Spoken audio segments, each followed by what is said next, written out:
Hello everyone and welcome back to another very exciting chess game, this time once again by Paul Morphy. So we are back with more Paul Morphy chess games. So in this chess game, Paul Morphy has the white pieces and his opponent Henry Edward Burt, he has the black pieces. So this chess game was played in 1859 in London, England. So this was from a chess Simul, and Morphy's opponent Henry Edward Burt was a very important amateur chess player, a chess master from England, and the Burt opening was named after him. So Burt was one of the 5 opponents of Paul Morphy in this 5-board chess Simul. And this was a must-see chess game of Paul Morphy, not a very well-known chess game, but extremely interactive and beautiful. So Morphy starts the game with e4 as he always does, and then e5 by Burt, and we have the typical opening of the romantic era of chess. So we see King's Gambit accepted, knight to f3, and then bishop to e7. So this is actually known as the Cunningham defense of the King's Gambit accepted, only for the records. Bishop to c4, and then bishop to h4, that's check. And then Morphy played g3, blocking the bishop, and then Burt captured one more pawn, and Morphy castled for the quick activity. He's sacrificing so many pawns, and then king to h1, and black's own pawn blocks the h-file, as you can see. So actually, this is an interesting idea by Paul Morphy. Morphy uses the enemy pawn as a defensive asset, and now he has right now he is 3 pawns down, but he created open lines, as you can see. Potentially he can also use the g-file and some very active pieces. So white is ahead in the development, and also there is pressure on the f7 pawn. So Burt played d5. So in this position, knight takes bishop, and then landing on f7 is possible. So d5, bishop takes, and then blocking with the knight. So if knight takes bishop, actually Burt didn't blunder it, then knight takes bishop with discover attacking the knight. So in this position, what would you do? Can you guess the next move of Paul Morphy? Which move is the most logical move?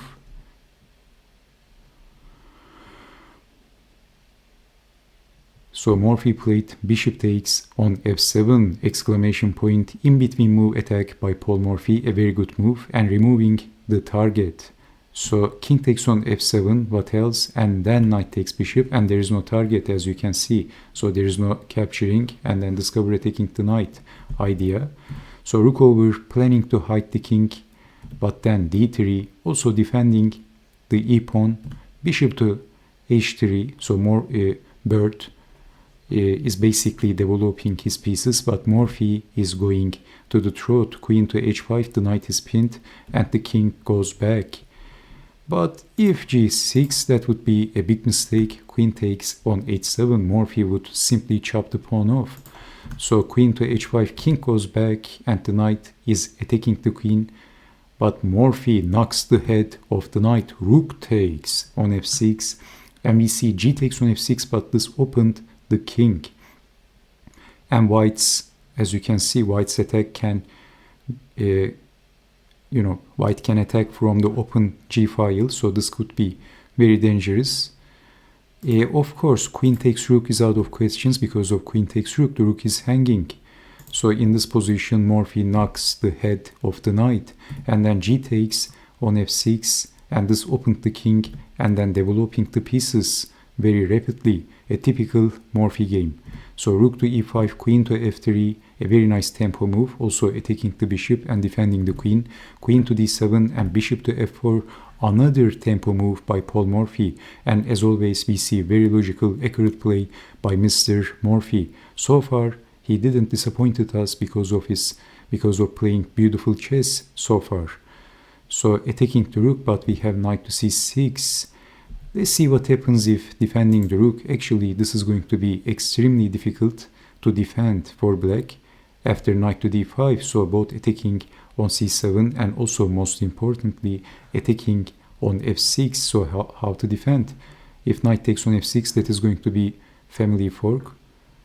So rook to f8, but then when you see a good move, knight takes pawn is probably possible, but when you see a good move, look for a better one. Bishop to h6, so defending the rook, and then king takes on h2, and white has superior position despite being exchanged down. So rook check is also possible, attacking the bishop at the same time. So this position is impossible to defend for black, almost. So in this position, bishop to f4, and not defending the rook because of that. So Bert understood that this position is not winning for him if defending the rook.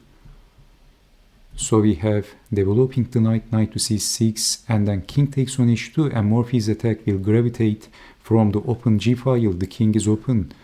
So this is also attacking the bishop. So bishop to g4, but pinning the bishop. And how to defend? So h5, defending the bishop like this, but here comes bishop takes rook, simple chess. And if knight takes, then queen takes pawn is very dangerous. So pawn takes bishop, but then knight to d5, the bishop is pinned, and also threatening knight to f6, forking the king and the queen. So knight to d4, and Bert says the best defense is to attack, but that policy might only work against random chess players, maybe not against Morphy. Usually when you try to attack with inferior position, it is doomed to fail. But Morphy still checks the king. Critical moment for Bert.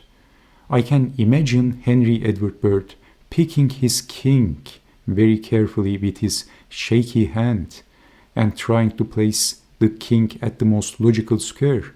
After all, he was playing against the most famous man of the chess world of that era. This was Morphy after he defeated Adolf Anderssen very easily in 1858. So don't forget that. And this chess game was played in 1859. The chess world was sizzling hot because of Morphy fever. And Bert played king to h8, but the best move, actually, this was the best move. But still, white is winning. And according to the engine, white has plus 3 points advantage. And let's check out the other king moves. What happens if king to f7, then queen to f2, and how to defend. Also attacking the queen. And after defending the queen, which is not going to be very easy, because then we have something like knight to d5, also attacking the queen. Let's say if placing the queen to a safe spot, then knight takes bishop with check is possible. So this is basically all over for black. So we see double threat.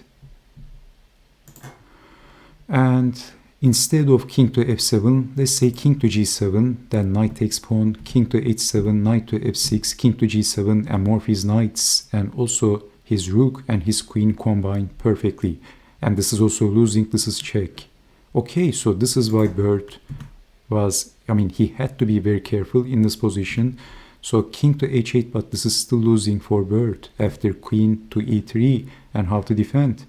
So again, both attacking the queen and threatening to check the king. So queen to g7 is the only move which doesn't loses immediately, but then knight takes on h5, also attacking the queen, queen to h7. If queen to g8, then queen to h6, only move, and then check, and then rook takes, and black is going to get checkmated very soon. So we have knight takes on h5, queen to h7, what else actually, and also queen check was possible. So Bert is defending that, fighting for the dear life. And then rook takes, queen takes, what else, and then queen to h3, threatening knight check and then winning the queen. We have king to h7. If c6, then knight to g6 is going to win the queen is pinned. So okay, queen to h3, king to h7, this is why. And then c3, kicking the knight back and attacking the knight, and black can't move the knight actually. And this was a very strong move by Paul Morphy. So we have rook to e8. But I'm going to play a silly move. Let's say moving the knight, defending the knight. Then black is going to get checkmated in 2 moves. So in this position, rook to g6 was indeed a very strong move by Paul Morphy. So defending the knight, not defending actually. So Morphy simply chops the knight off. What else? So rook takes, queen takes knight. Is this simplifying the game and surviving against Paul Morphy? Of course not. This pawn endgame is winning for white. So queen to h3, and Bert has to exchange the queens, and this is winning pawn endgame for white. So white is a pawn up, and Morphy simply easily defeats Henry Bert after this position with his pretty simple understanding, of course, in this position. So this is a very simple pawn endgame, and Morphy, of course, understood how to defeat his opponent with being a pawn up in this endgame. So this pawn endgame is losing check, and then Morphy is going to collect these pawns, and then he's going to promote a queen. So after this position, Henry Edward Bert resigned, and this is Morphy, as you can see, a very nice picture of Paul Morphy. And Morphy's chess games never disappoints us, and this chess game was no exception. So okay, what do you think about this chess game? A very beautiful, flawless play by Paul Morphy, and he has easily managed to defeat his opponent in this chess game. And okay, thank you so much for watching, and I hope to see you next time with more interactive chess games. Take care and bye bye.